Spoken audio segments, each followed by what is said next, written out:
Hai, bertemu lagi dengan saya, Windy Rahmawati Nenggolan.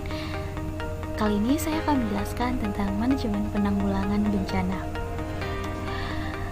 Dalam penanggulangan bencana itu ada 4 tahap. Yang pertama adalah tahap pencegahan, yaitu untuk mengurangi serta mengulangi risiko bencana. Yang kedua adalah tahap 2, yaitu tangkap darurat, dilakukan menjelang sebuah bencana akan terjadi. Yang ketiga ada tahap rehabilitasi, dilakukan saat kejadian bencana terjadi. Dan yang terakhir ada rekonstruksi, biasanya dilakukan setelah terjadinya bencana. Dalam upaya menerapkan manajemen penanggulangan bencana dilaksanakan melalui 3 tahapan sebagai berikut. Yang pertama, tahap prabencana yang dilaksanakan ketika sedang terjadinya bencana dan ketika sedang dalam ancaman potensi bencana. Kemudian tahap tangkap darurat yang dirancang dan dilaksanakan pada saat sedang terjadinya bencana. Yang terakhir ada tahap pasca bencana yang dalam saat setelah terjadinya bencana. Siklus atau tahap penanggulangan bencana yaitu dari tangkap darurat, kemudian ke pasca bencana, aksi pemangku kepentingan, dan pra-bencana. Kemudian ada manajemen penanggulangan bencana. Yang pertama ada manajemen risiko bencana, dilakukan ketika mitigasi, kesiapsiagaan, dan pra-bencana. Kemudian yang kedua ada manajemen kedaruratan, dilakukan saat bencana terjadi. Sedangkan ada manajemen pemulihan, yaitu dilakukan saat pasca bencana. Kegiatan yang secara umum dapat dilakukan pada tahapan ini adalah yang pertama adalah membuat peta atau denah wilayah yang sangat rawan terhadap bencana. Kedua, pembuatan alarm bencana, membuat bangunan tahan terhadap bencana tertentu, dan memberi penyuluhan serta pendidikan yang mendalam terhadap masyarakat yang berada di wilayah rawan bencana. Kemudian masuk kita ke tahap kesiapsiagaan. Tahap kesiapsiagaan dilakukan menjelang sebuah bencana akan terjadi. Pada tahap ini, alam menunjukkan tanda atau signal bahwa bencana akan segera terjadi. Maka pada tahap ini, seluruh elemen terutama masyarakat perlu memiliki kesiapan dan selalu siaga untuk menghadapi bencana tersebut. Pada tahap ini, terdapat proses rencon yang merupakan singkatan dari rencana kontingensi. Kontingensi adalah suatu keadaan atau situasi yang diperkirakan akan segera terjadi, tetapi mungkin juga tidak akan terjadi.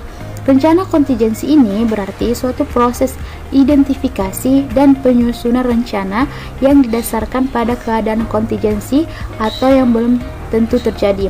Suatu rencana kontingensi mungkin tidak selalu pernah diaktifkan jika keadaan yang diperkirakan tidak terjadi.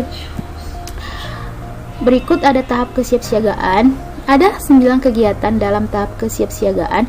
Yang pertama ada penilaian risiko, perencanaan siaga, mobilisasi sumber daya, pendidikan dan pelatihan, koordinasi, mekanisme respon, peringatan dini, manajemen informasi, dan yang terakhir ada simulasi.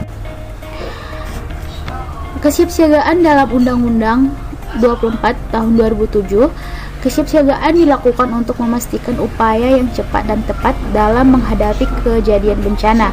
Kemudian, kesiapsiagaan sebagaimana dimaksud dilakukan melalui penyusunan dan uji coba rencana penanggulangan kedaruratan bencana, pengorganisasian, pemasangan, dan pengujian sistem peringatan dini, penyediaan dan penyiapan barang pasokan, pemenuhan kebutuhan dasar, pengorganisasian, penyuluhan, pelatihan, dan gladi tentang mekanisme tangkap darurat, penyiapan lokasi evakuasi, penyusunan data akurat, informasi dan mutakhiran prosedur tetap tangkap darurat bencana, dan yang terakhir, penyediaan dan penyiapan bahan, barang, dan peralatan untuk memenuhi pemulihan prasarana dan sarana. Berikut ada kegiatan pada tahap kesiapsiagaan. Yang pertama, menyusun rencana pengembangan sistem peringatan, pemeliharaan, persediaan, dan pelatihan personil. Kemudian menyusun langkah-langkah pencarian dan penyelamatan, serta rencana evakuasi untuk daerah yang mungkin menghadapi risiko dari bencana berulang. Dan yang ketiga, melakukan langkah-langkah kesiapan tersebut dilakukan sebelum peristiwa bencana terjadi dan ditunjukkan untuk meminimalkan korban jiwa, gangguan layanan, dan kerusakan saat bencana terjadi. Dalam terjadinya bencana, kita harus menyelamatkan diri dan orang terdekat. Jangan panik. Untuk menyelamatkan orang lain, Anda harus dalam kondisi selamat, lari atau menjauh dari pusat bencana, tidak perlu membawa barang-barang apapun, dan lindungi diri dari.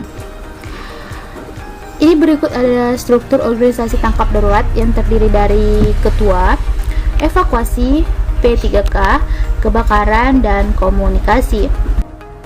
Sekian presentasi dari saya, semoga presentasi dari saya dapat bermanfaat untuk kita semua. Saya sudahi dengan salam. Assalamualaikum warahmatullahi wabarakatuh.